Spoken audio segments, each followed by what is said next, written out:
올해 청년 정책 시행에 중앙부처와 지방자치단체가 모두 26조 원의 예산을 투입합니다. 102만 명에 이르는 청년 일자리를 지원하고 청년들을 위한 주택도 5만 4천 가구 공급하기로 했습니다. 청년 정책 시행 계획 주요 내용 김연아 기자가 전해드립니다. 정부가 지난해 말 수립한 제1차 청년정책 기본계획의 시행 계획을 확정했습니다. 일자리와 주거, 교육과 복지 문화를 아우르는 1,500여 개 과제에 26조 원을 투입해 청년의 삶을 촘촘히 뒷받침하기로 했습니다.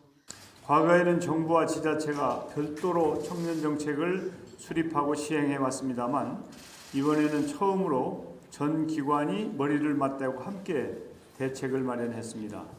32개 중앙행정기관은 308개 청년정책 시행을 위해 23조 8천억 원을, 17개 지자체는 1,258개 사업에 2조 2천억 원의 예산을 투입합니다. 먼저 코로나19 극복을 위해 이달 초 마련한 청년 고용 활성화 대책을 신속하게 집행합니다. 기존 정책의 추경을 통해 청년 구직자 101만 8천 명 이상을 지원합니다. 또 공공기관 신규 채용 인원을 확대하는 동시에 상반기에 45% 이상을 채용할 방침입니다. 올해까지였던 공공기관 청년 고용 의무제는 2023년까지 연장합니다. 청년 일자리 확대를 위해 국민 취업 지원 제도를 새롭게 도입해 청년 28만 명의 구직 활동을 돕습니다.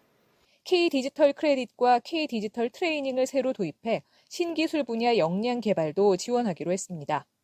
일하는 청년의 사회보장 강화를 위해 오는 7월 청년이 주로 많이 종사하는 특고 직종의 고용보험이 적용되고 특고와 플랫폼 직종에 대한 고용보험 추가 확대도 추진합니다. 청년 주택 공급도 늘립니다. 총 5만 4천 가구의 청년 주택을 공급하고 대학생 주거 부담을 덜기 위해 6천 명 규모의 대학 기숙사도 확충합니다. 부모와 떨어져 사는 20대 미혼 청년 3만 1,000명에게는 주거급여를 분리해 지급하고 8만 명 이상의 청년 가구에 저금리로 전월세 자금을 대출해 주거비 부담을 덜어주기로 했습니다. 서울 강남구와 경기 광명시 등 12개 선도 지자체를 선정해 고시원이나 반지하에 사는 주거 취약 청년에게 보증금 50만 원과 이사비 20만 원 등을 지원하는 사업도 본격 추진합니다. 일하는 저소득 청년의 자산 형성을 돕는 청년 저축계좌 등의 지원 규모를 확대하고 청년 대상 햇살론 공급 규모를 350억 원으로 늘려 부채 부담을 완화하기로 했습니다.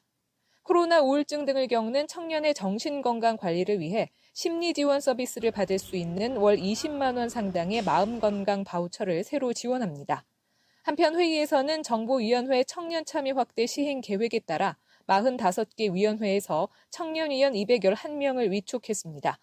또 다음 달 중 고용위기 대응반을 통해 청년 고용 활성화 대책을 점검하고 청년 정책 조정위에 보고할 예정입니다. KTV 김연아입니다.